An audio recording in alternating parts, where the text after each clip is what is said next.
Hello friends, आप देख रहे हैं हमारा यूट्यूब चैनल कॉलेज एजुकेशन।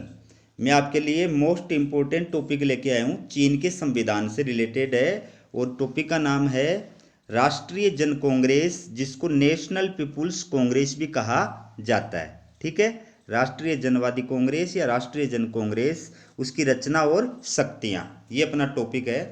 तो ये एग्जाम की दृष्टि से बहुत इंपॉर्टेंट टॉपिक है। टॉपिक स्टार्ट करें उससे पहले आप चैनल को सब्सक्राइब कर दो, ताकि इसी प्रकार के इंपॉर्टेंट टॉपिक से रिलेटेड वीडियो आपको मिल सके। चलिए टॉपिक स्टार्ट करते हैं। राष्ट्रीय जन कांग्रेस या नेशनल पीपुल्स कांग्रेस की रचना या संगठन या निर्माण किस प्रकार से होता है, देखिए। 1982 के नए संविधान द्वारा चीन में व्यवस्थापिका को एक सदनात्मक बनाया गया है, जिसे राष्ट्रीय जन कांग्रेस कहा जाता है। अनुच्छेद 57 में राष्ट्रीय जन कांग्रेस को राज्य शक्ति का सर्वोच्च अंग घोषित किया गया है। संविधान में यह भी स्पष्ट कर दिया गया है कि राष्ट्रीय जन कांग्रेस और उसकी स्थायी समिति राज्य की विधायी शक्ति का प्रयोग करने वाला निकाय है। तो दोस्तों, चीन के अंदर व्यवस्थापिका को राष्ट्रीय जनवादी कांग्रेस या नेशनल पीपुल्स कांग्रेस के नाम से जाना जाता है। और वो एक सदनात्मक है, उसका एक ही सदन है जिसका नाम है राष्ट्रीय जन कांग्रेस या नेशनल पीपुल्स कांग्रेस। तो संविधान के द्वारा चीन के अंदर जो राज्य की सर्वोच्च शक्ति है वो राष्ट्रीय जनवादी कांग्रेस के अंदर निहित की गई है। और ये भी स्पष्ट किया गया है कि विधायी शक्ति जो है वो राष्ट्रीय जनवादी कांग्रेस के अंदर निहित होगी, और इसका प्रयोग वह स्वयं या उसकी जो समिति है, स्थायी समिति, राष्ट्रीय जनवादी कांग्रेस की महत्वपूर्ण समिति है स्थायी समिति, इस समिति के द्वारा प्रयोग किया जाएगा। यानी राष्ट्रीय जनवादी कांग्रेस का वर्ष में एक बार अधिवेशन होता है जो 5-10 दिन चलता है। तो उसके अलावा जो महत्वपूर्ण निर्णय किए जाते हैं विधायी क्षेत्र में, जो भी कार्य किए जाते हैं, वो सारे के सारे राष्ट्रीय जनवादी कांग्रेस की स्थायी समिति के द्वारा किए जाते हैं। तो अगर एग्जाम के अंदर स्थायी समिति के बारे में क्वेश्चन आता है तो भी आपको वही शक्तियां लिख के आनी है जो राष्ट्रीय जनवादी कांग्रेस की है, क्योंकि राष्ट्रीय जनवादी कांग्रेस की शक्तियों का व्यवहार में जो प्रयोग है वो स्थायी समिति के द्वारा किया जाता है। तो सबसे पहले रचना देखिए, और इसमें पहला पॉइंट है प्रतिनिधित्व। देखिए, संविधान के अनुच्छेद 59 में राष्ट्रीय जन कांग्रेस में निम्न क्षेत्रों के प्रतिनिधि होते हैं। 4 क्षेत्र बताए गए हैं: प्रांतों के निर्वाचित प्रतिनिधि, स्वशासित क्षेत्रों के निर्वाचित प्रतिनिधि, केंद्र के सीधे अधिकार में आने वाली नगर पालिकाओं के प्रतिनिधि, और जनवादी मुक्ति सेना के प्रतिनिधि।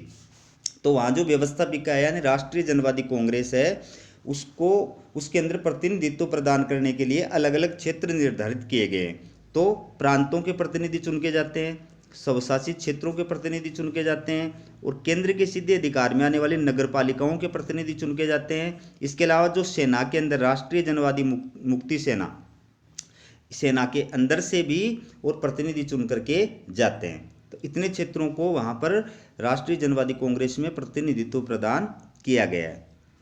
इसके बाद में सदस्य संख्या। राष्ट्रीय जन कांग्रेस के सदस्यों की संख्या का निर्धारण कानून के आधार पर होता है। नए संविधान को स्वीकृत करने वाली कांग्रेस में सदस्यों की संख्या 3459 थी। 2018 में गठित वर्तमान 13वीं राष्ट्रीय जन कांग्रेस की सदस्य संख्या 2980 है। इस प्रकार राष्ट्रीय जनवादी कांग्रेस विश्व का सबसे बड़ा विधायी सदन है। इसके सदस्यों को डिप्टी कहा जाता है।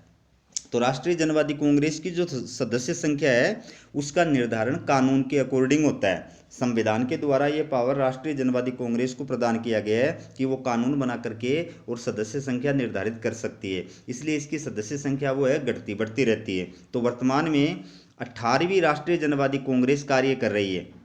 2018 के अंदर 13वीं राष्ट्रीय जनवादी कांग्रेस कार्य कर रही है, जो 2023 तक है, 5 साल का कार्यकाल होता है। तो वर्तमान जो राष्ट्रीय जनवादी कांग्रेस यानी व्यवस्थापिका कार्य कर रही है उसकी सदस्य संख्या 2980 है।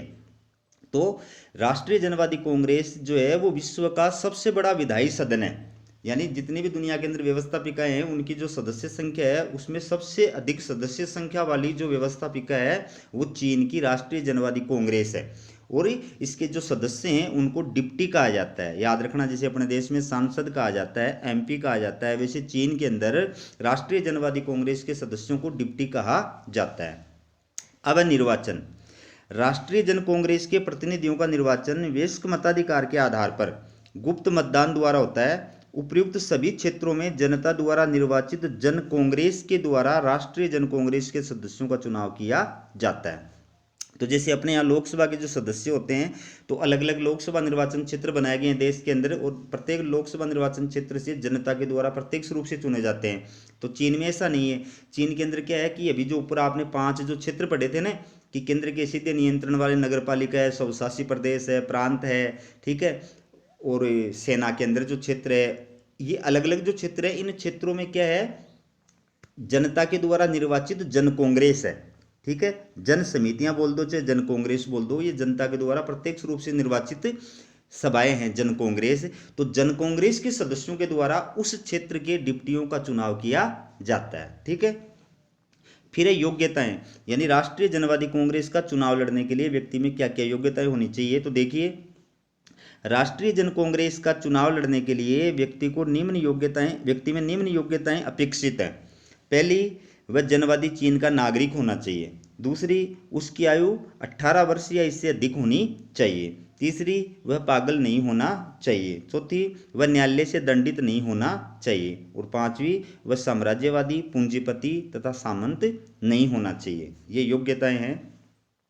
अब कार्यकाल, अनुच्छेद 60 के अनुसार राष्ट्रीय जनवादी कांग्रेस का निर्वाचन 5 वर्ष होता है और इसके कार्यकाल की समाप्ति से 2 माह पूर्व स्थायी समिति द्वारा नई कांग्रेस के निर्वाचन कराना आवश्यक है। तो दोस्तों, राष्ट्रीय जनवादी कांग्रेस का कार्यकाल संविधान के द्वारा 5 वर्ष निर्धारित किया गया है और इसका कार्यकाल समाप्त हो उसके 2 महीने पहले जो है वो नई राष्ट्रीय जनवादी कांग्रेस का चुनाव कराना जरूरी है स्थायी समिति के द्वारा। अपने यहाँ 6 महीने का टाइम होता है। लोकसभा के जो कार्यकाल पूरा होने से 6 महीने के अंदर अंदर नई लोकसभा के चुनाव कराने जरूरी है और वहाँ पर जो है 2 महीने पूर्व नई राष्ट्रीय जन कांग्रेस के चुनाव कराने जरूरी है। फिर देखिए अधिवेशन, राष्ट्रीय जन कांग्रेस के अधिवेशन वर्ष में कम से कम एक बार आयोजित होते हैं जो इसकी स्थायी समिति द्वारा बुलाए जाते हैं। विशेष परिस्थितियों में इसके विशेष अधिवेशन भी बुलाए जा सकते हैं। यदि 5/3 डिप्टी कांग्रेस के अधिवेशन बुलाने की मांग करें तो इसके विशेष अधिवेशन बुलाए जा सकते हैं। तो दोस्तों, चीन की जो व्यवस्थापिका है यानी राष्ट्रीय जनवादी कांग्रेस, उसका वर्ष में कम से कम एक अधिवेशन होता है। अपने यहाँ संसद के कम से कम 2 अधिवेशन अनिवार्य है, वहाँ पर कम से कम एक अधिवेशन जो है वो होता है और वो किसके द्वारा बुलाया जाता है, स्थायी समिति के द्वारा बुलाया जाता है। इसके अलावा विशेष परिस्थिति में विशेष अधिवेशन भी बुलाए जा सकते हैं। यदि राष्ट्रीय जनवादी कांग्रेस के जो सदस्य हैं यानी डिप्टी हैं वो 5/3 डिप्टी यदि कांग्रेस का विशेष अधिवेशन बुलाने की मांग करें तो फिर कांग्रेस का विशेष अधिवेशन स्थायी समिति के द्वारा बुलाया जा सकता है। फिर है पदाधिकारी। देखिए, राष्ट्रीय जनवादी कांग्रेस का प्रमुख पदाधिकारी प्रेसिडियम होता है जिसका चुनाव राष्ट्रीय जनवादी कांग्रेस द्वारा अपने पहले अधिवेशन में किया जाता है। इसका प्रमुख कार्य होता है राष्ट्रीय जन कांग्रेस की कार्यवाही का संचालन करना। तो जैसे अपने देश में लोकसभा का पदाधिकारी जो होता है वो अध्यक्ष और उपाध्यक्ष होता है और उनका चुनाव लोकसभा सदस्यों द्वारा किया जाता है। लोकसभा के निर्वाचन के बाद जब पहली बैठक होती है उसमें इन दोनों का चुनाव किया जाता है, ठीक है। और उनका कार्य होता है लोकसभा की अध्यक्षता करना, लोकसभा की कार्यवाही का संचालन करना, सदन में व्यवस्था और अनुशासन बनाए रखना, ये प्रमुख रूप से कार्य होते हैं। तो वैसे ही चीन के अंदर भी जो व्यवस्थापिका यानी राष्ट्रीय जनवादी कांग्रेस है उसका जो प्रमुख पदाधिकारी है उसको प्रेसिडियम कहते हैं और उसका चुनाव कब होता है, जब राष्ट्रीय जनवादी कांग्रेस का चुनाव होने के बाद में उसका पहला अधिवेशन होता है। तो उस पहले अधिवेशन में राष्ट्रीय जनवादी कांग्रेस के जो सदस्य होते हैं यानी डिप्टी होते हैं उनके द्वारा प्रेसिडियम का चुनाव किया जाता है और प्रेसिडियम का प्रमुख कार्य होता है राष्ट्रीय जनवादी कांग्रेस के अधिवेशन की कार्यवाही का संचालन करना, सदन में व्यवस्था और अनुशासन बनाए रखना, ठीक है, और सदन की बैठकों की अध्यक्षता करना। इसके बाद देखिए विशेषाधिकार।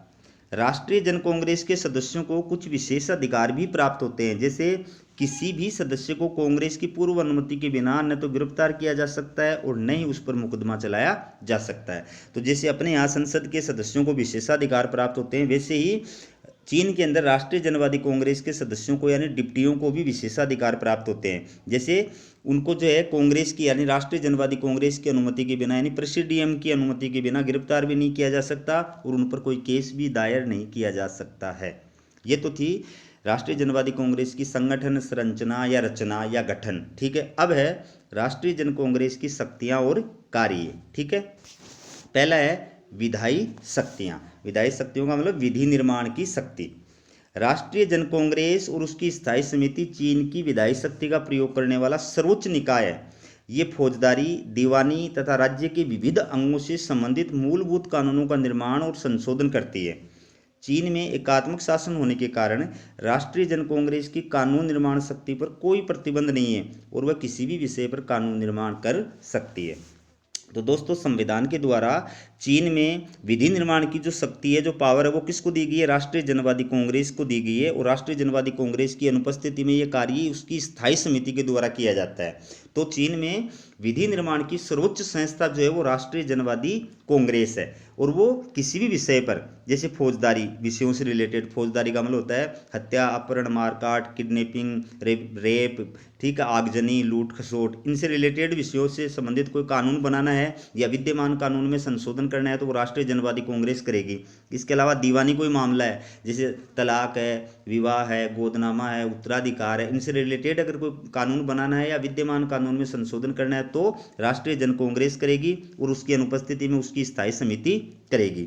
इसके अलावा जो सरकार के विभिन्न अंग होते हैं और विभिन्न विभाग होते हैं, उनसे रिलेटेड कोई कानून बनाना है या उनमें किसी विद्यमान कानून में संशोधन करना है तो ये कार्य भी राष्ट्रीय जन कांग्रेस और उसकी अनुपस्थिति में उसकी स्थायी समिति द्वारा किया जाता है। तो चीन में चूंकि एकात्मक शासन व्यवस्था है और एकात्मक शासन व्यवस्था होने के कारण चीन की जो व्यवस्थापिका है यानी राष्ट्रीय जनवादी कांग्रेस, उसकी विधि निर्माण की शक्तियां जो है वो असीमित है।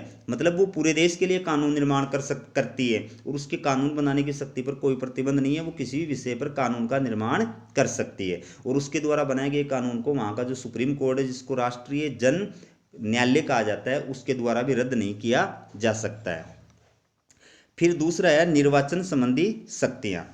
राष्ट्रीय जन कांग्रेस को निर्वाचन संबंधी व्यापक शक्तियां प्राप्त है। वह निम्न पदाधिकारियों का निर्वाचन करती है। तो राष्ट्रीय जनवादी कांग्रेस को निर्वाचन संबंधी शक्ति भी प्राप्त है। जैसे अपने यहाँ लोकसभा और राज्यसभा मिलकर के राष्ट्रपति का चुनाव करते हैं, उपराष्ट्रपति का चुनाव करते हैं। उसके अलावा राज्यसभा अपने उपसभापति का चुनाव करती है, लोकसभा अपने अध्यक्ष और उपाध्यक्ष का चुनाव करती है। तो ये निर्वाचन संबंधी कार्य हो गए। वैसे ही चीन की जो व्यवस्थापिका यानी राष्ट्रीय जनवादी कांग्रेस है, उसके द्वारा भी निर्वाचन संबंधी कार्य किए जाते हैं। तो क्या क्या कार्य किए जाते हैं? पहला है अपने पहले अधिवेशन में उसके द्वारा अपनी कार्यवाही का संचालन करने के लिए प्रेसिडियम का चुनाव किया जाता है। अभी बता दिया आपको।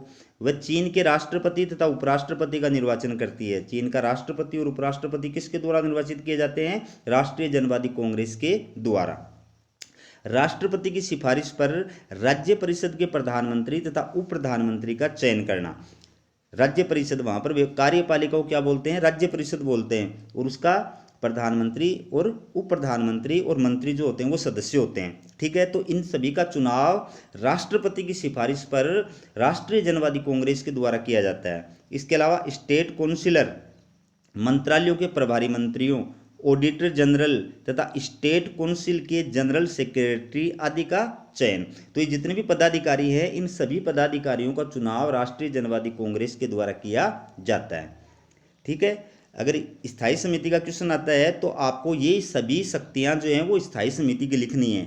ठीक है, फिर यह केंद्रीय सैनिक आयोग के सभापति का निर्वाचन करती है तथा उसके द्वारा मनोनीत सदस्यों का आयोग के लिए चयन करती है।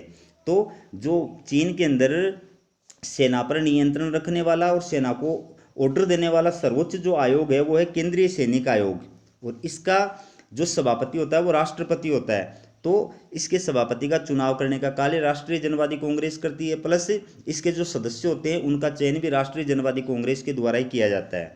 यह राष्ट्रीय पर्यवेक्षक आयोग के सभापति का निर्वाचन करती है तथा उसके द्वारा मनोनीत सदस्यों को आयोग के लिए चयन करती है।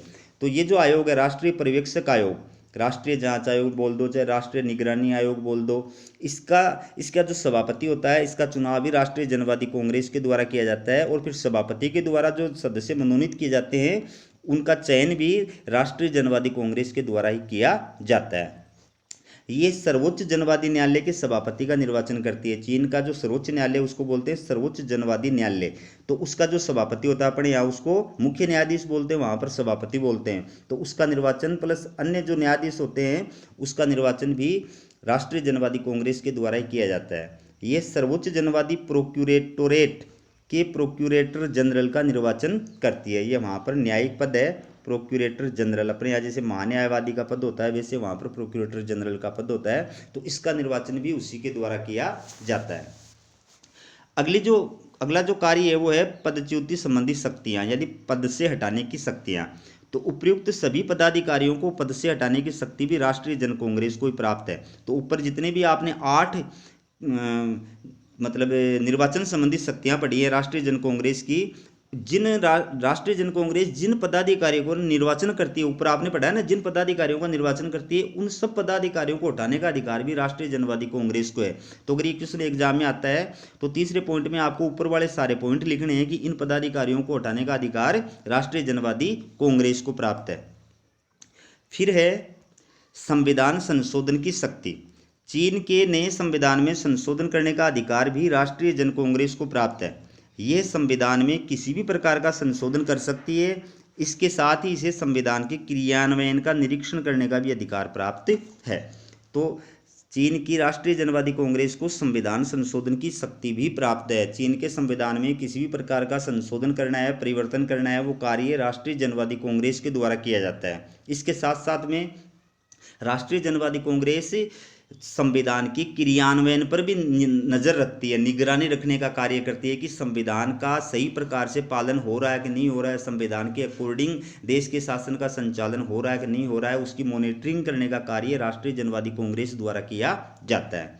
अगली शक्ति है वित्तीय शक्तियां। वित्तीय क्षेत्र में राष्ट्रीय जन कांग्रेस को निम्न शक्तियां प्राप्त है। कौन कौन सी शक्तियां प्राप्त है देखिए। पहला है राज्य के बजट की जांच करना तथा उसे स्वीकृति प्रदान करना। जैसे अपने यहाँ लोकसभा के अंदर वित्त मंत्री बजट पारित करता है, लोकसभा उसको पारित करती है, वैसे ही वहाँ पर जो है बजट राष्ट्रीय जन कांग्रेस के अंदर प्रस्तुत किया जाता है और फिर राष्ट्रीय जन कांग्रेस के द्वारा उसको पारित किया जाता है। इसके अलावा बजट के क्रियान्वयन संबंधी प्रतिवेदनों की जाँच करना। तो बजट में जो प्रावधान किए गए थे उनका क्रियान्वयन किस प्रकार से हो रहा है, उस विषय की जांच करने के लिए जो आयोग बनाए जाते हैं, उन आयोगों के द्वारा जो रिपोर्ट या प्रतिवेदन प्रस्तुत किया जाता है वो भी राष्ट्रीय जन कांग्रेस में प्रस्तुत किया जाता है और उसी के द्वारा उन रिपोर्टों पर, प्रतिवेदनों पर विचार किया जाता है। फिर राज्य की आर्थिक और सामाजिक विकास योजनाओं की जाँच करना और उनको स्वीकृति प्रदान करना। तो सरकार के द्वारा, राज्य परिषद के द्वारा जो भी आर्थिक और सामाजिक कल्याण की योजनाएं और कार्यक्रम चलाए जाते हैं उनकी जांच करना और उनको स्वीकृति प्रदान करना, ये राष्ट्रीय जनवादी कांग्रेस के द्वारा किया जाता है। विभिन्न योजनाओं की क्रियान्वयन के बारे में प्रस्तुत प्रतिवेदनों की जांच करना। तो सरकार की जो भी योजनाएं हैं, जो भी कार्यक्रम हैं, वो ठीक ढंग से कार्य कर रहे हैं नहीं कर रहे हैं, उनमें क्या सुधार अपेक्षित है, उस विषय की जांच करने के लिए जो सरकार के द्वारा आयोग बनाए जाते हैं, वो आयोग अपनी रिपोर्ट राष्ट्रीय जनवादी कांग्रेस को प्रस्तुत करते हैं और वहाँ पर राष्ट्रीय जनवादी कांग्रेस के अंदर उन रिपोर्टों पर, उन प्रतिवेदनों पर विचार किया जाता है और उनको पारित किया जाता है। फिर लास्ट है अन्य शक्तियां एवं कार्य। पहला है यह स्थायी समिति द्वारा लिए हुए अवांछित और अनुचित निर्णयों को बदल सकती है अथवा उन्हें रद्द कर सकती है। तो जब राष्ट्रीय जन कांग्रेस का अधिवेशन नहीं हो रहा है उस वक्त जो भी कार्य करने राष्ट्रीय जनवादी कांग्रेस के जो कार्य है वो कौन करेगी, स्थायी समिति करेगी। तो उस दौरान स्थायी समिति के द्वारा जो निर्णय लिए जाते हैं, जो कार्य किए जाते हैं, जो कानून बनाए जाते हैं, राष्ट्रीय जनवादी कांग्रेस चाहे तो उनको रद्द भी कर सकती है और उनमें संशोधन या परिवर्तन भी कर सकती है। फिर नए प्रांतों, स्वायत्त प्रदेशों अथवा नगर पालिकाओं की स्थापना के लिए इसकी स्वीकृति आवश्यक है।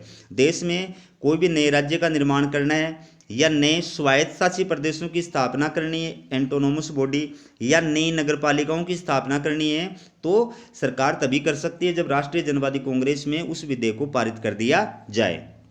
फिर ये विशेष प्रशासकीय प्रदेशों की स्थापना का भी निर्णय कर सकती है। अगर देश में कोई विशेष प्रशासकीय प्रदेशों की स्थापना करनी है तो इसका निर्णय भी राष्ट्रीय जनवादी कांग्रेस के द्वारा ही किया जाता है। यह युद्ध और शांति के प्रश्नों का निर्णय करती है। चीन का राष्ट्रपति या प्रधानमंत्री जो भी सर्वेसर्वा है वो दूसरे देशों के साथ में संधि या समझौता करता है, वो तभी मान्य होता है जब राष्ट्रीय जनवादी कांग्रेस उसको स्वीकृति प्रदान करती है। यह राज्य परिषद पर नियंत्रण रखती है। राज्य परिषद प्रधानमंत्री, उप प्रधानमंत्री और विभिन्न विभागों के जो मंत्री होते हैं उनके ऊपर नियंत्रण रखने का कार्य किसका है, राज्य परिषद का है। राज्य परिषद का जब अधिवेशन होता है राष्ट्रीय जनवादी कांग्रेस का जब अधिवेशन होता है तो उसके जो सदस्य होते हैं, डिप्टी होते हैं, वो राज्य परिषद के यानी प्रधानमंत्री से, उप प्रधानमंत्री से, विभिन्न विभागों के मंत्रियों से प्रश्न पूछ सकते हैं, उनके कार्यों की आलोचना कर सकते हैं, सदन में चर्चा कर सकते हैं, इस प्रकार से उन पर नियंत्रण रखने का कार्य करते हैं। तो दोस्तों, चीन की राष्ट्रीय जनवादी कांग्रेस का ये वीडियो आपको कैसा लगा कमेंट करके जरूर बताएं। इसी प्रकार के इंपॉर्टेंट टॉपिक्स से रिलेटेड अगर वीडियो आप पाना चाहते हैं तो हमारे चैनल को सब्सक्राइब करें। हमारा वीडियो देखने के लिए आपका बहुत बहुत धन्यवाद।